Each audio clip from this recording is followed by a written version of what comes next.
Ya sob, apakah kamu penggemar film-film misteri, horor atau thriller?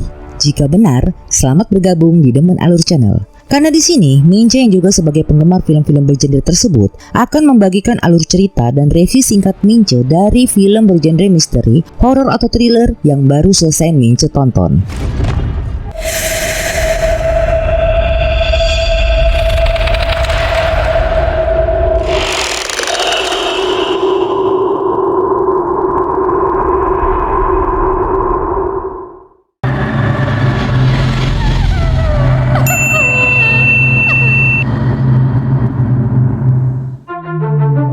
Kali ini Mince baru selesai menonton sebuah film yang diangkat berdasarkan suatu peristiwa nyata berjudul Evil Nanny. Dari judul filmnya saja tentu Sob sudah bisa memprediksi tema dari film ini. Namun tidak seperti dugaan kita Sob, tidak ada unsur kekerasan pada anak-anak dalam film ini. Tapi film ini mampu memancing emosi Mince saat menontonnya. Rasa kesal, rasa gemes bercampur aduk dan rasanya tidak sabar untuk segera mengetahui ending dari ceritanya. Meskipun belum ada pengakuan resmi tentang peristiwa nyata apa yang menjadi sumber inspirasinya, namun inspirasinya itu bersumber dari suatu peristiwa yang terjadi pada tahun 2014. Waktu itu viral sebuah berita tentang seorang wanita berusia 64 tahun bernama Diane Stratton yang dipekerjakan sebagai pengasuh oleh keluarga Ralph dan Marcella Bracamonte. Diane Stratton diduga meneror keluarga Bracamonte yang memberhentikannya karena telah melakukan kelalaian. Namun Diane Stratton tidak mau pergi dari rumah keluarga Bracamonte. Film yang bergenre drama thriller yang dirilis tahun 2017 dan diproduksi oleh The Asylum disutradarai oleh Jared Cohn dengan dibintangi oleh Lindsay Elstone, Nicole Sterling dan Matthew Polkam ini bercerita tentang sepasang suami istri bernama Tim dan Faye yang mempekerjakan seorang pengasuh yang mengaku bernama Jane Russell untuk membantu menjaga kedua anak mereka. Awalnya semua berjalan tampak sempurna, namun lambat laun sang pengasuh mulai melakukan kelalaian sehingga pasangan itu pun memberhentikannya. Sayangnya, sang pengasuh tidak mau diberhentikan dan hal itu menjadi mimpi buruk yang nyata bagi pasangan itu. Di kesempatan ini, Mince akan berbagi alur cerita dari film ini. Tapi jika Sob ingin lebih merasakan keseruan dari film ini, tonton deh filmnya. Tonton terus sampai akhir video ini, karena review singkat Mince atas film ini ada di penghujung video. Well Sob, jika kamu tidak keberatan, mari kita mulai. Tapi ingat, video ini mengandung spoiler.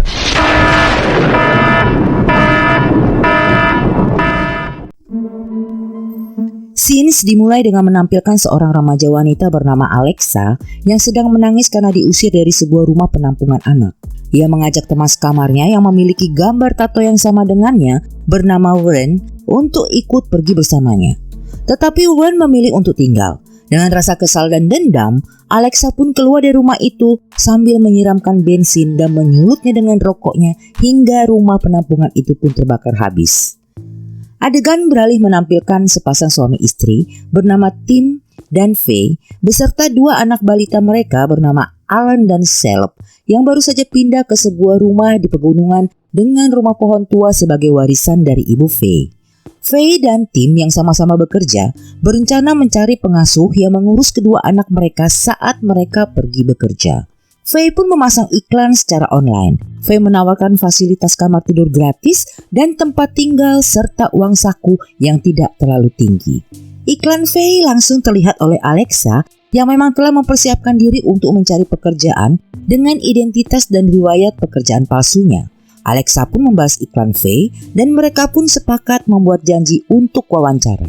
Saat wawancara tiba, Alexa memperkenalkan diri dengan memakai nama Jane Russell. Referensi palsu Alexa atau Jane ini mampu memikat Tim dan Faye. Faye pun menanyakan apakah Jane bersedia dibayar dengan gaji kecil dan sebagai gantinya Faye menawarkan kamar gratis untuk Jane. Jane pun tidak keberatan sehingga Jane pun diterima oleh Tim dan Faye untuk membantu mengasuh anak mereka. Jane pun pindah ke rumah keluarga itu. Ia sangat menyukainya. Faye memperlihatkan kamar gratis yang telah dijanjikan Faye kepada Jane yang terletak di ruang bawah. Meski kamar itu tampak kuno, tetapi Jane sangat menyukainya. Jane tampak manis dengan anak-anak. Meski demikian, namun Faye merasa harus tetap waspada meninggalkan kedua balitanya dengan seorang pengasuh baru. Karenanya, Faye diam-diam memasang kamera pengawas di dalam boneka bir yang dapat kapan saja diakses melalui smartphone-nya Faye saat ia pergi bekerja. Jen pun sangat perhatian dengan pekerjaan Tim dan Faye yang dinilainya menakjubkan, terutama dengan pekerjaan Tim. Saat Tim mendapatkan kesempatan untuk mempresentasikan prototipe helm terbaru perusahaannya di hadapan perusahaan alat olahraga besar, Jen sangat menaruh perhatian. Jen pun tampak manis di mata tetangga. Saat tetangga Faye dengan seorang anak lelakinya bernama Kyle berkunjung menawarkan jamuan safari di rumah Faye, Jen bertindak seolah-olah ia adalah seorang pengasuh yang mampu melakukan segalanya. Jen mengatakan bahwa ia bisa memasak untuk jamuan itu, sehingga Faye pun tak bisa mengelak untuk menolak tawaran jamuan para tetangga di rumahnya. Saat Faye dan Jen berbelanja untuk keperluan jamuan safari, Faye mendengar seorang kasir memanggil Jen dengan nama Alexa. Ternyata kasir itu adalah Wen, teman sekamar Jen saat di rumah penampungan dulu. Faye tampak heran kasir itu memanggil Jen dengan nama Alexa. Namun Jen meminta Faye untuk segera pergi bekerja karena menurut Jen kasir tersebut pasti salah orang. Setelah Faye pergi, Jen menghampiri Wen dengan sinis dan mengancam Wen untuk tidak mencampuri urusannya yang sekarang, apalagi memberitahu tentang perbuatan-perbuatannya di masa lalu. Adegan lalu beralih pada acara jamuan safari di rumah Faye. Acara yang dihadiri para tetangga itu pun berjalan dengan lancar. Para tetangga memuji kenikmatan makanan yang disajikan Jen. Jen tampil bak tuan rumah di jamuan itu. Keesokan paginya saat Faye akan berangkat bekerja, Faye menemukan rumah yang masih berantakan. Faye segera mencari Jen ke kamarnya dan ternyata Faye masih tertidur karena mabuk. Jen mengatakan bahwa ia tidak mabuk dan botol minuman keras yang ada di kamarnya mungkin karena ada tetangga yang menaruh di kamarnya pada jamuan makan tadi malam. Dan Jen akan segera membersihkan semuanya. Sepeninggal Faye, Jen memasuki kamar Faye. Ia mengenakan pakaian Faye dan bertindak seolah-olah dirinya adalah Faye. Adegan beralih ke kantor Faye di mana Faye sedang melihat video kamera di rumahnya. Faye melihat Alan yang sedang mencari-cari Jen. Faye pun merasa khawatir dan segera pergi ke rumah untuk mengeceknya. Setibanya Faye di rumah, ia terkejut karena Faye menemukan Alan yang sedang memandikan selop di dalam bathtub. Faye segera mengambil selop dan pergi mencari Jen. Betapa sangat marahnya Faye saat ia menemukan Jen sedang tertidur pulas di kamar Faye dengan mengenakan pakaian Faye. Karena kelalaian Jen yang hampir saja membahayakan nyawa seleb tadi siang, maka malam itu juga Faye dan Tim memberhentikan Jen dan meminta agar Jen keluar dari rumah mereka. Tetapi Jen menolak karena ia tidak tahu akan pergi kemana. Tim dan Faye tetap bersikeras sehingga Jen meminta kebaikan hati Tim dan Faye untuk mengizinkannya pergi pada esok paginya. Alih-alih Jen menepati janjinya untuk pergi keesokan paginya dari rumah itu, Jen malah mengundang kekasihnya masuk ke kamarnya tanpa izin dari Faye yang pada hari itu bekerja dari rumah. Jen dan kekasihnya bersikap seolah-olah rumah itu adalah rumah mereka. Faye yang kesal segera menghubungi polisi. Tim yang mendapat kabar itu segera pulang ke rumah untuk meminta Jen dan kekasihnya keluar dari rumahnya. Saat itu dari jendela, Jen melihat tetangga mereka, Kyle dan ibunya sedang melihat Jen dan Tim di kamarnya. Saat Tim menarik Jen untuk pergi dari rumahnya, Jen malah bersikap seolah-olah Tim hendak melecehkannya, sehingga Kyle dan ibunya menganggap Tim sedang melakukan pelecehan pada Jen. Saat Jen keluar dari rumah, Faye langsung mengunci pintu dan saat Jen kembali pulang ke rumah, Faye tak mengizinkannya masuk ke rumah lagi. Rupanya Jen kembali ke rumah itu dengan membawa polisi. Jen menjelaskan pada polisi bahwa Faye telah melarangnya masuk, padahal Jen tinggal di rumah itu. Jen lalu memberikan bukti dengan menunjukkan sebuah surat yang ditujukan kepada Jen ke alamat rumah itu, yang artinya bahwa Jen benar tinggal di rumah itu. Jen juga mengatakan bahwa tim suami Faye melakukan pelecehan padanya dan Faye cemburu pada Jen. Keadaan makin menjadi rumit saat Kyle dan ibunya datang membenarkan apa yang disampaikan Jen soal pelecehan Tim pada Jen tadi siang. Faye menjelaskan bahwa apa yang disampaikan oleh Jen adalah kebohongan belaka. Ia telah memberhentikan Jen dan Jen harus pergi karena rumah itu adalah rumah Faye. Namun polisi mengatakan pada Faye bahwa sesuai kode sipil negara bagian yang berlaku, Faye tak dapat menghalangi orang untuk mengakses tempat tinggalnya. Maka apabila Faye hendak meminta Jane pergi, maka harus diajukan melalui pengadilan yang sebelumnya harus terlebih dahulu diberikan peringatan penggusuran untuk jangka waktu 3 hari. Dengan mempergunakan kekuatan hukum negara bagian yang berlaku, Jane makin berbuat skenanya di rumah itu.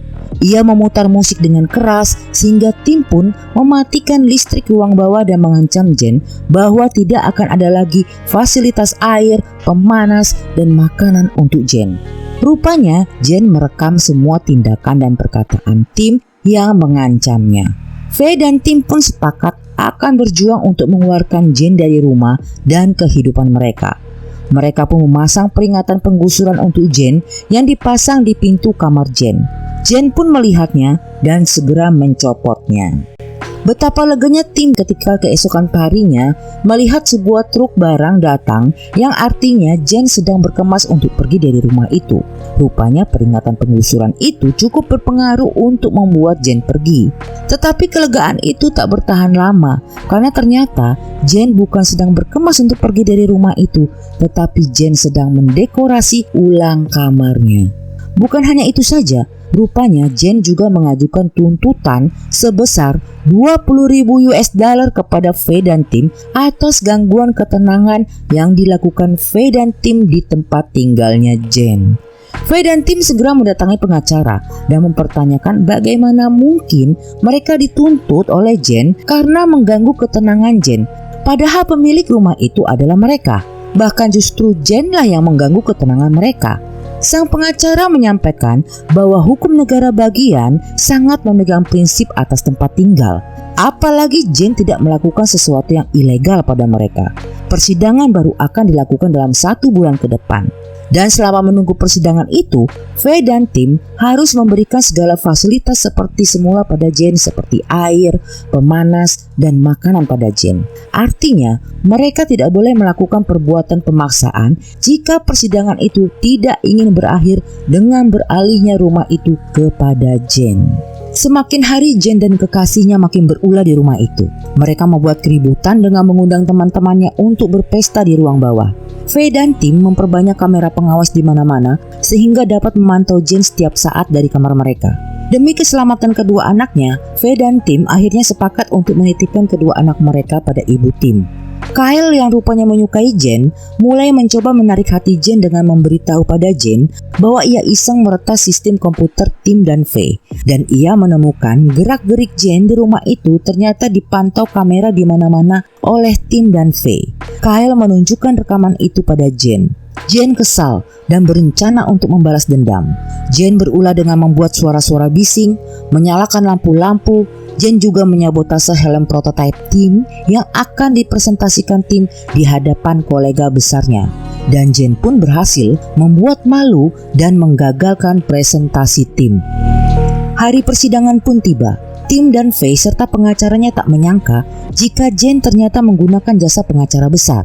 Pengacara Tim dan Faye memaparkan argumen dan dasar alasan pengusiran Jane pada hakim. Tetapi pengacara Jane berhasil mematahkan argumen itu, di mana pengacara Jane mengajukan bukti-bukti bahwa Tim dan Faye telah membayar Jane di bawah upah minimum, dan kamar yang ditempati Jane di rumah itu adalah merupakan penggantinya. Jane juga telah melaporkan Tim ke polisi atas pelecehan yang dilakukannya pada Jane. Juga menyerahkan rekaman video Tim saat melakukan upaya intimidasi dengan tidak memberikan fasilitas air, pemanas, dan makanan pada Jane.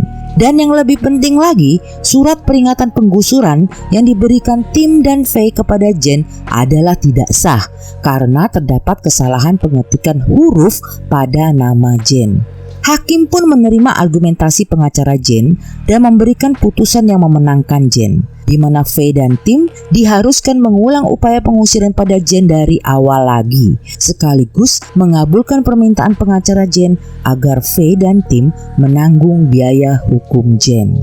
Tim dan Faye mulai merasa frustasi karena pengulangan upaya pengusiran tentunya membutuhkan waktu lama lagi, kecuali Jane melakukan suatu aktivitas yang ilegal di rumah itu. Kyle yang merasa berjasa telah membantu Jane meminta imbalan berkencan pada Jane. Bila Jane menolaknya, maka Kyle akan membuka suatu rahasia Jane yang diketahui Kyle, yaitu bahwa Jane dan kekasihnya sering berpesta narkoba di kamar Jane. Jane pun memanfaatkan Kyle yang mengetahui tentang perbuatan dan kekasihnya itu untuk kembali menghancurkan hidup Tim dan Faye. Saat Tim sedang berada di depan rumah, Kyle menghampiri Tim dan memberitahu bahwa Jane dan kekasihnya sering berpesta narkoba di kamarnya. Tim pun memanggil polisi, dan saat kekasih Jane pulang dan Jane pergi ke kamar mandi, Tim masuk ke kamar Jane sambil merekamnya dan menemukan serbuk di kasur Jane. Saat itu Jane yang baru keluar dari kamar mandi dengan hanya menggunakan pakaian dalam ikut terekam oleh kamera Tim. Saat polisi tiba, Jane mengklaim bahwa Tim telah merekamnya saat tak berpakaian. Tim menjelaskan bahwa itu tidak benar. Ia merekam karena ingin membuktikan bahwa Jane telah menggunakan narkoba di rumahnya.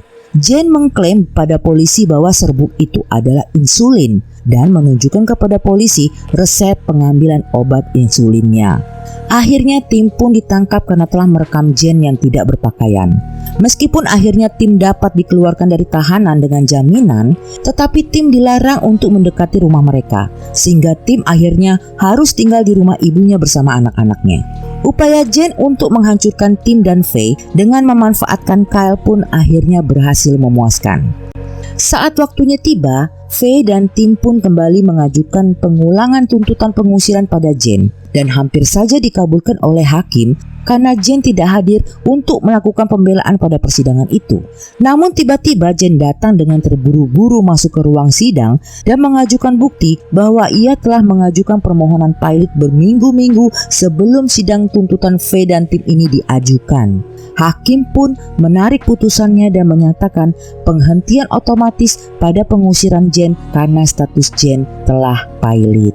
Faye dan Tim makin putus asa. Mereka hampir saja dapat mengusir Jane dari rumah mereka. Pengacara Faye dan Tim akan melakukan upaya pengangkatan pilot Jane melalui pengadilan pilot, tetapi upaya itu memakan waktu 2 bulan lamanya. Artinya, Jane masih akan lama lagi berada di rumah mereka. Faye hanya bisa menangis mendengarnya. Adegan beralih menampilkan Faye yang sedang berbelanja. Saat itu Faye membayar belanjaannya pada kasir wanita yang diingatnya dulu pernah menegur Jane dengan nama Alexa. Ya, sebagaimana kita ketahui sob, kasir wanita ini adalah Wen, mantan teman sekamar Jane saat di rumah penampungan. Tiba-tiba Faye melihat gambar tato di lengan kasir itu sama dengan gambar tato pada lengan Jane. Faye pun berusaha menanyakan informasi tentang Jane padanya, tetapi sia-sia. Wen menolak memberikan informasi apapun tentang Jane pada Faye. Wen hanya mengatakan pada Faye bahwa jika Alexa sampai tahu ia membicarakan tentangnya, maka Alexa akan membunuhnya. Faye pun terdiam. Adegan lalu beralih menampilkan Jane yang berada di rumah Kyle yang sedang mengamati Faye melalui laptop Kyle yang menghack laptop Faye. Jane mendengar pembicaraan Faye yang sedang menelepon Tim untuk memberitahukan bahwa Faye tahu seseorang di supermarket yang mengetahui siapa Jane sebenarnya dan Faye akan ke sana. Jane langsung meminjam mobil Kyle untuk segera pergi ke supermarket, tetapi Kyle menolaknya sehingga Jane melukai Kyle dan meminta kunci mobil Kyle serta memerintahkan Kyle yang terluka untuk masuk ke bagasi mobilnya. Jane segera menuju ke supermarket menemui Wen. Jane mengajak Wen naik ke mobilnya dengan alasan ingin berbicara padanya. Jane mengajak Wen ke pinggir kota. Wen mengatakan pada Jane bahwa dia tidak akan mengatakan apa-apa pada orang lain soal masa lalu Jane. Tapi Jane berpikir harus menghabisi Wen. Jane yang sedang mengendari mobilnya berusaha melukai Wen dengan belati. Namun Wen berusaha melawan sehingga mobil menjadi tak terkendali dan mereka pun jatuh ke jurang. Di sisi lain, Faye kembali ke supermarket untuk mencari Wen, namun tak menemukannya. Manajer supermarket mengatakan bahwa Wen sedang keluar istirahat. Faye mencari informasi tentang Wen pada manajer itu dan Faye akhirnya mengetahui bahwa kasir itu bernama Wen Rowland, berasal dari kota kecil Sugar Grove. Faye segera mencari informasi tentang Jane dan Wern serta kota asal mereka Sugar Grove ke perpustakaan kota. Beruntung bagi Faye, petugas perpustakaan mengenal Wern dan tahu Wern berasal dari sebuah rumah penampungan anak di Sugar Grove yang telah terbakar. Salah seorang anak asuh di sana diduga terlibat dalam kebakaran itu. Faye dipersilahkan mengeceknya pada surat kabar tahunan kota di perpustakaan itu. Melalui surat kabar kota yang memberitakan peristiwa kebakaran itu, Faye pun akhirnya mengetahui bahwa nama asli Jane adalah Alexa Dodge, dan Alexa Dodge diduga sebagai pelaku pembakaran itu.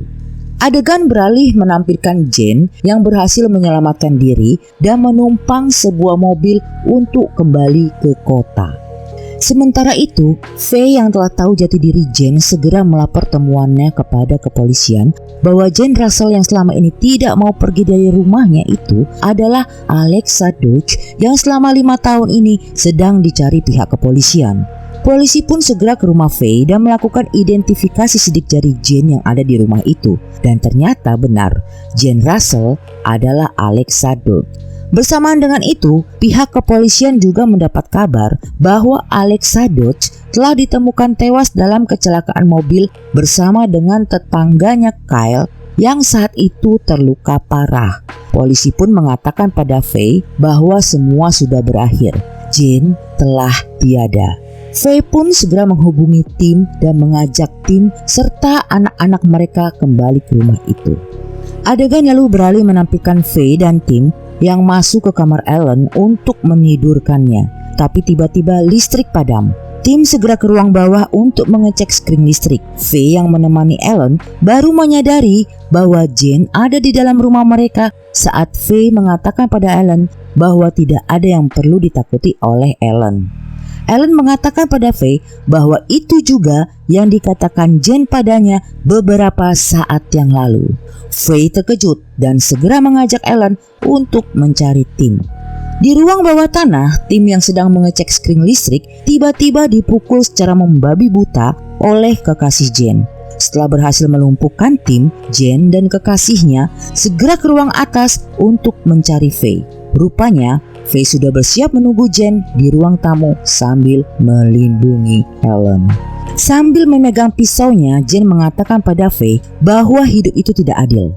Ia harus menjalani hidup dari satu rumah asuh ke rumah asuh lainnya dan seharusnya Faye merasakan itu. Kekasih Faye menggeledah ruang bawah untuk mencari barang-barang berharga peninggalan nenek Faye di rumah itu. Saat itu telepon berbunyi. Rupanya pihak kepolisian mengabarkan pada Faye bahwa mereka telah mendapatkan hasil identifikasi mayat wanita dalam kecelakaan itu.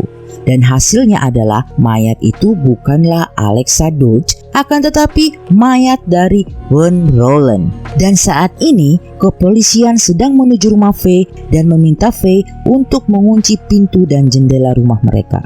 Saat pihak kepolisian tiba, mereka langsung menyelamatkan tim di ruang bawah tanah yang saat itu sudah tersadar dan sedang bergulat. Polisi pun terpaksa menembak kekasih Jane.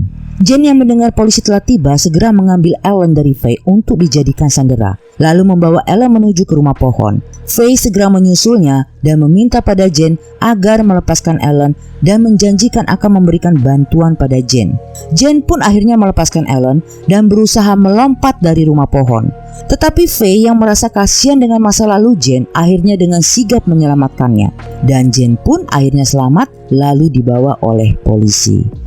Cerita pun ditutup dengan adegan di mana Faye dan tim telah menjual rumah tersebut kepada sepupu tim dan mereka membeli rumah baru yang berlokasi di dekat rumah ibu tim. Lalu film pun di end. Well sob, akhirnya waktunya bagi Mince menyampaikan komentar, review dan kritik singkat Mince atas film Evil Nanny ini.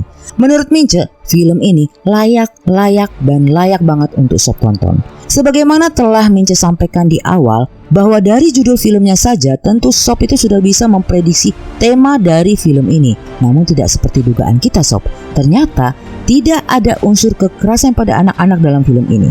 Tapi film ini mampu memancing emosi Mince saat menontonnya. Rasa kesal, marah dan gemas bercampur aduk terhadap tokoh Jane atau Alexa ini. Dan rasanya tidak sabar untuk segera mengetahui nasibnya pada akhir cerita.